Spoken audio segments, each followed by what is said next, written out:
हमने 360 degree view ma'am की help से आपको क्लैरिटी से रख दिया।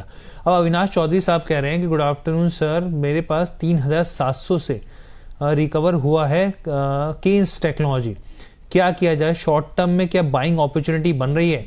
मैम, केन्स टेक्नोलॉजी के ऊपर निवेशकों को काफ़ी पेन दिया है स्टॉक ने पिछले कुछ समय के अंदर यहाँ पर, और आज तो इस तरह की रिपोर्ट आई है, आप देखिए कि इसमें जो है बम्पर तेजी की उम्मीद मान के 7000 के टारगेट्स दिए जा रहे हैं केन्स टेक्नोलॉजी को लेकर।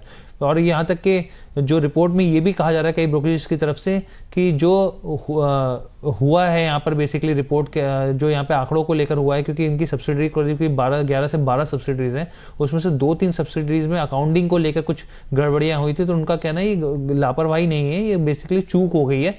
इस हिसाब से आप इसको इस नजरिए से देख सकते हैं। देखिए मैक्वेरी की रिपोर्ट है, आउट परफॉर्म की रेटिंग 7700 के यहाँ पे इन्होंने लक्ष्य दिए रखे हैं। मैम, आपका क्या मानना है यहाँ पर, क्योंकि कंपनी के सीएफओ की तरफ से भी क्लैरिटी आई है, उन्होंने कहा कि ये हो जाता है, यहाँ पर रिसीवेबल्स जो थे वो नहीं, उस पर हम लोगों को क्लैरिटी नहीं मिल पाई थी, और यहाँ तक कि अब जो है अकाउंटिंग को लेकर भी उन्होंने कहा कि ऑडिट भी हम लोग दूसरी कंपनी से करा रहे हैं यहाँ पर, ताकि निवेशकों को और क्लैरिटी मिल सके।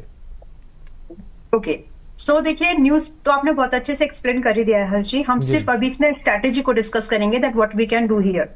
पहले तो जब ये 6000 के आसपास था, मुझे बहुत अच्छे से याद है, क्वेश्चन भी आया था सामने से कि ये 6000 पर है तो 4142 के आसपास आ जाएगा।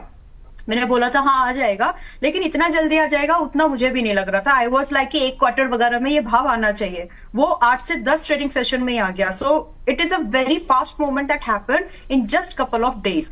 नाउ ये एक हाई बीटा स्टॉक है, ये मैंने इसलिए एक्सप्लेन किया ताकि जब आप इसमें हाथ डालने वाले हैं एज एन इन्वेस्टर या फिर ट्रेडर, तो आप समझे कि इसमें जो वोलेटिलिटी है हाई लेवल की रहेगी। So manage your risk very very wisely, अपनी पोजीशन साइजिंग को ध्यान से करिए, मैनेज करिएगा ताकि आप फंस ना जाए इन एनी वेज। नाउ ये अभी 4150 के आसपास में है, यस इट इज बायेबल, लेकिन विद व्यू कि अगर ये 3900 के पास चांसेस है कि आ सकता है एक बार और, मे बी 2-3 डेज या जैसे भी, तो अगर 3900 के आसपास ही आता है, आप वहां पर थोड़ा सा टॉपअप कर पाए, ताकि आपको एक एवरेज प्राइस बनाना है इसमें लगभग 4070 से 4100 के आसपास का।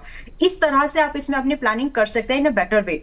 नाउ स्टॉप लॉस मेंटेन करेंगे हम यहाँ पर 3400 and we can expect a target of यहाँ से 4500 ऑनवर्ड्स अप टू 5200 तक।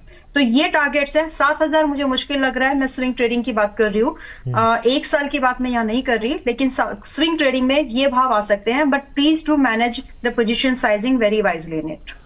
ठीक है मैम।